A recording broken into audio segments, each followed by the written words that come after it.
ప్రభునందు ప్రియులైన మీకందరికీ యేసుక్రీస్తు ప్రభువారి నామంలో శుభవందనాలు తెలియజేస్తూ ఉన్నాం. ఎడారి సెలయేర్లు అను ఈ దినపాఠమునకు స్వాగతం. జనవరి 12. నా సహోదరులారా, మీ విశ్వాసమునకు కలుగు పరీక్ష ఓర్పును పుట్టించునని ఎరిగి మీరు నానా విధములైన శోధనలలో పడినప్పుడు అవి మహానందమని ఎంచుకొనుడి. యాకోబు పత్రిక 1వ అధ్యాయం 2-3 వచనాలు. దేవుడు తన వారికి కొన్ని అవరోధాలు కల్పిస్తాడు.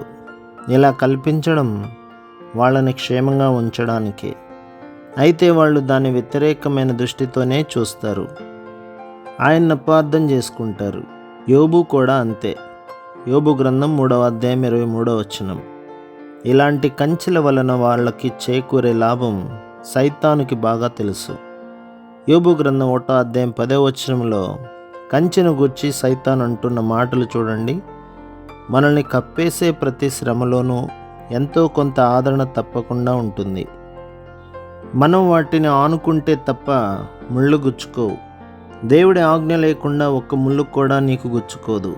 నిన్ను బాధ పెట్టిన మాటలు, ఆవేదన పాలు చేసిన ఉత్తరం, నీ ప్రియమిత్రుడు చేసిన గాయం, చేతిలో డబ్బు లేక పడిన ఇబ్బంది అన్నీ దేవుడికి తెలుసు.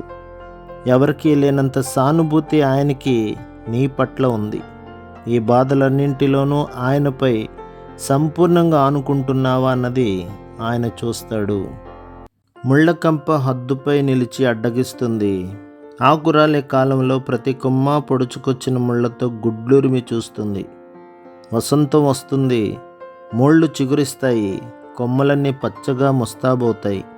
భయపెట్టిన కంటకాలన్నీ పత్రహరితం మాటను దాక్కుంటాయి.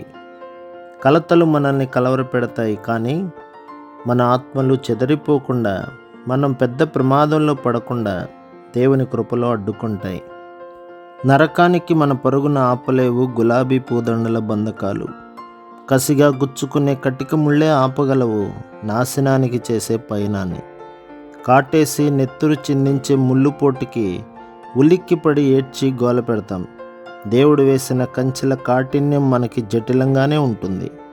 సర్వేశ్వరుడు చల్లగా చేసే వసంతం షణుగుడులన్నీ సర్దుకుంటాయి, గుచ్చిన ముళ్ళన్నీ చిగురిస్తాయి, శాంతి ఫలాలు విరగగాస్తాయి.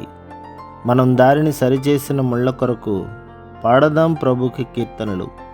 కృప, తీర్పు కలగలిపిన కంచెల కొరకు, ఆనందం నిండిన ఆవేదన కొరకు.